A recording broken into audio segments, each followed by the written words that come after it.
Today we are going to talk about your grandpa's new favorite fighting organization, the GFL. Announced late last year, the Global Fight League was announced as a team-based league that's going to split the revenue 50% with the fighters.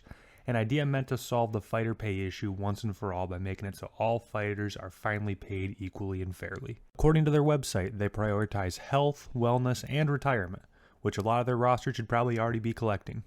In all seriousness, though, they are claiming to match 8% of a fighter's purse for a retirement fund, which is more than I'm getting working my 9 to 5, so good on them. They're also going to be offering an additional 2% to go to insurance, which is great. But I have to imagine it's going to cost a lot to make sure we can insure an injury-ridden 50-year-old to get into the cage and fist fight. And even then, they may just match them up with other senior citizens in the organization, but it can't be cheap. Details of the team-based format are not fully clear yet, and that could be interesting, but we have seen other organizations try new things like the point system in PFL and the $1 million tournament. Never mind. Hopefully these are not gimmicks, because all jokes aside, fighter pay is a huge issue. Lack of insurance, post-fight career employment, it's one of the worst parts of the MMA world. And aside from a few fighters getting announcer jobs and special gigs with the UFC, or maybe starting their own brands, branching off into a podcast type world, their options are pretty limited.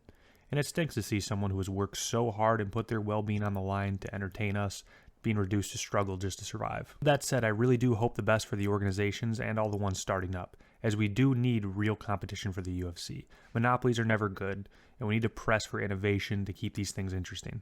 Maybe the best fighters will always be in the UFC, but if there are other avenues for fighters to get paid and be happy, I won't be upset with that at all. Of course, for something like this to work, they need to take off with a splash, sign some big names, get into some interest brewing. And they did just that, signing 10 former UFC champions and a number of other contenders and fighters from other organizations. This includes Tyron Woodley, who has not won a single fight since 2018, riding a 6-fight losing streak, which includes 2 losses to Jake Paul in boxing, the more recent one by knockout. Very likely turning 43 before he even has a chance to fight in the GFL. That one could look better. Oh, but then there's Fabricio Verdum, currently 47, hasn't won a fight since 2020. Well, there's Vanderlei Silva, who's 48, most recently being Brian Stann in 2013.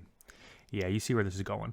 JDS at 40, Frank Mir at 45, Hector Lombard at 46, the list goes on. And this is really sad in a lot of ways, because some of these people should not be fighting at all. And that's what makes this a lot harder to get behind. If they stop now, they can at least be greeters at Walmart before the Parkinson's kicks in. And watching these people hurt themselves any further just shouldn't be allowed. Which brings us to the question, should we be excited for this? I don't think we should condone signing old retired fighters that shouldn't be competing at this age. We should respect these fighters and protect them from themselves, unless these are just purely exhibition events meant for entertainment and one last paycheck, and there's proper precautions taken to protect these fighters. I don't think it's something I can really support. And, it's not for the good of these fighters. This will, however, be another few paychecks for some of the aging legends before they absolutely can't step out there anymore. And it all depends on if the organization makes any money at all. Because a 50% share with fighters won't mean much if they aren't making enough money to keep going. We also have to consider that organizations promising, like the PFL, they've had to cut back on their tournament winnings, numbers of events, everything. The Bellator roster's not getting the number of fights that they were promised when they signed their lucrative deals. ONE FC's been going through a lot of issues. Why do we think this is going to go any better? Truly, I don't have any reason to believe that this will last longer than a few short years and maybe even less events. But if you're hoping for something that will revolutionize MMA, make the sport more legitimate with the casual fan base, this isn't for you. Well, then who is it for? This is for anyone whose job it is to scout out for Jake Paul's next opponent.